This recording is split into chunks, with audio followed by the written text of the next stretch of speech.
Sanjay, it is not going on record. Sit down. Sit down. Yeah, बोलो, जल्दी बोलो। Sir, Bharat की संविधान की सौगंध लेकर जब कोई मंत्री पद पर आसीन होता है तो उसकी सबसे बड़ी जिम्मेदारी होती है उस संविधान की रक्षा करना, भारत के कानून की रक्षा करना।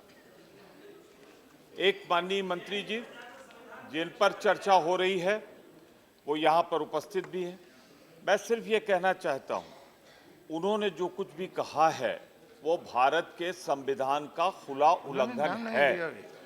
उन्होंने सीधे सीधे कहा है, उनकी उपस्थिति में भी ये कहा गया है कि एक जाति विशेष का नाम लेकर मुसलमानों के लिए कि ये राक्षस है और 13वीं के पहले माँ दुर्गा चाहती है कि नरमुंडों से उसका श्रृंगार किया जाए।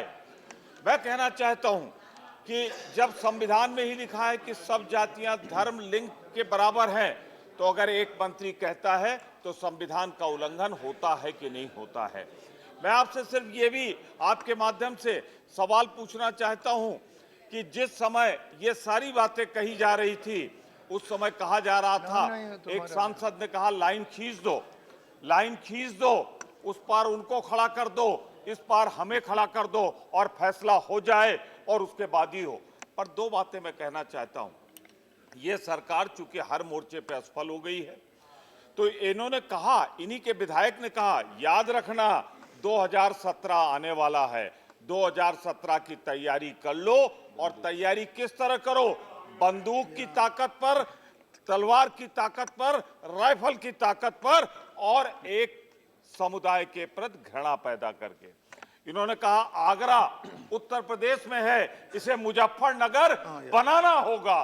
तो अगर इन्होंने ये कहा है तो उसके बाद क्या इन मंत्री महोदय को संविधान के तहत, जिन्होंने संविधान की हत्या की है, और ये आदतन है, इनके डिग्री पे नहीं जाता मैं कि डिग्री फर्जी है कि सही, उस पर नहीं बोलता मैं ये भी नहीं बोलता जो दैनिक जागरण में लिखा है कि ये छात्र कुत्ते हैं, छात्र कुत्ते हैं, उस पर भी नहीं जाता, छात्रों को कुत्ता कहा।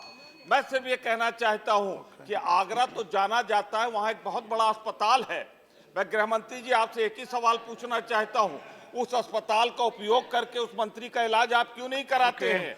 और अगर वो मानसिक रूप से दिवालिया हो गए हैं, संतुलन खो बैठे हैं, संविधान को नहीं जानते, तो ऐसे मंत्री को एक पल भी मंत्रिपरिषद का सदस्य बने रहने का अधिकार नहीं है।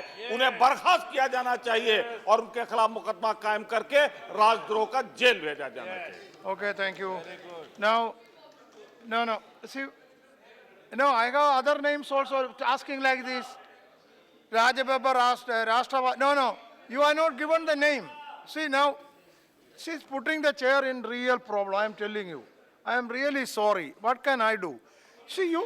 आप लोग नाम पगले देना था, नहीं दिया है, and putting lot of pressure on me. Raj Babbar came here and requested. क्यों हम लिखकर नहीं पगले देते हैं? राष्ट्रपाल जी, you can give you all putting me. Okay, all right.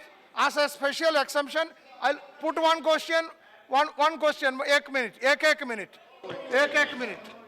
सबसे पहले तो एक मिनट में क्वेश्चन पूछो। उपसभापति महोदय, मैं आपका आभार प्रकट करता हूं। मेरी समझ में नहीं आता